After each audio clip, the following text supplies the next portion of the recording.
Bridge is one of London's most iconic landmarks, a beautiful bridge that crosses the River Thames beside the equally iconic Tower of London.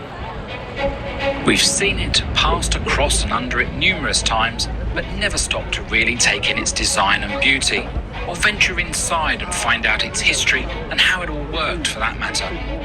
Join us today as we explore this fascinating feat of engineering and discover the wonders of Tower Bridge.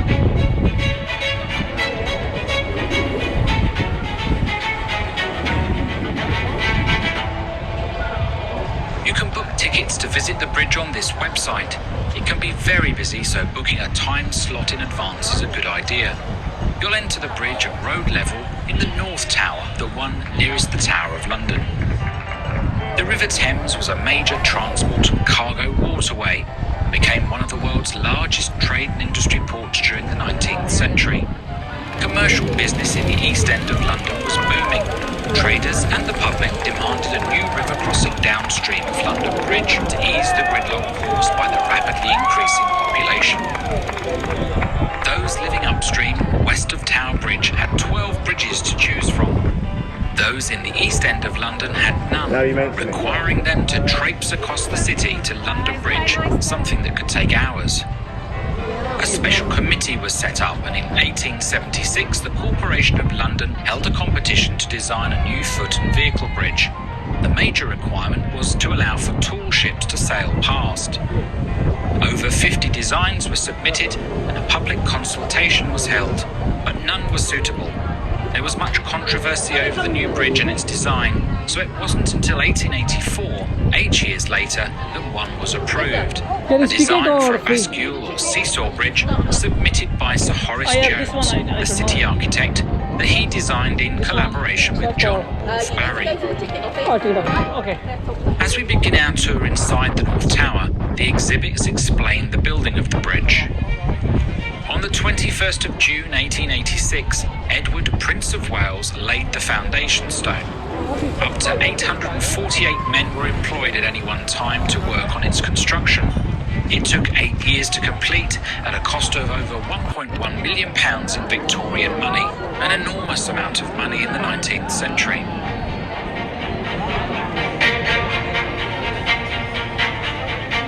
"24 huge square steel cages were pushed into the riverbed. Brave divers dug out the clay and gravel in dangerous conditions to create a chamber in which concrete could be laid to build the foundations for the two towers. Over 11 tons of metalwork was produced in Glasgow, steelworks, and shipped down to London. This was used to create the framework for the towers and the walkways. Men, known as cooks, heated them up in a furnace till glowing red and ready to join and secure the structure. As the bridge grew in size, the furnaces remained on the ground. The red-hot rivets were thrown up to a catcher, who skillfully caught them in a bucket of ash, ready to be picked up with tongs by a riveter. There was no health and safety requirements in those days.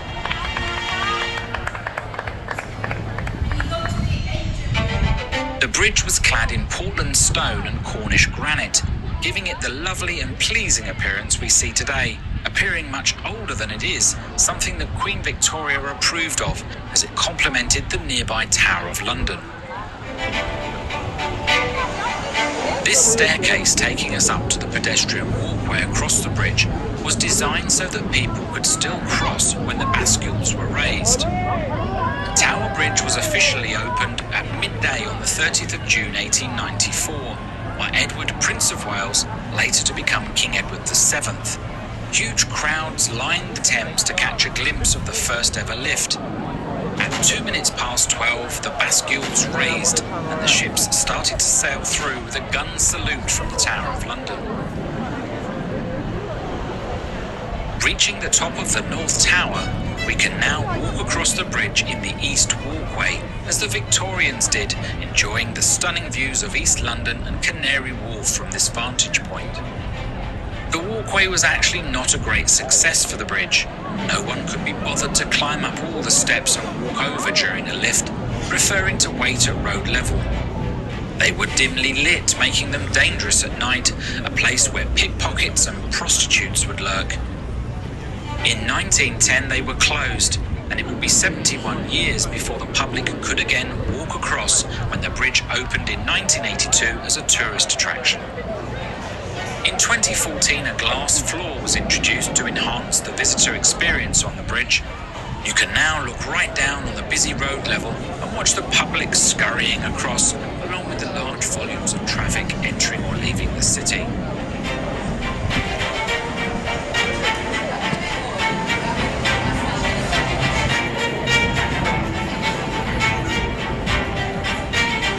Crossing over onto the West Walkway, we can look down on HMS Belfast moored in the Old Pool of London, where the tall ships would dock and deliver cargo or take on fresh export goods. Ahead of us is London Bridge, pretty plain in comparison to Tower Bridge, which is often confused with London Bridge.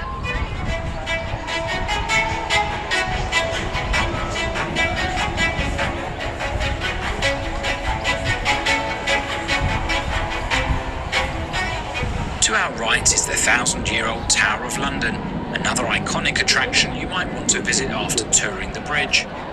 We visited just after the pandemic and had the place virtually to ourselves, a very rare situation. To find out all the history of the tower, watch our historic Tower of London video next.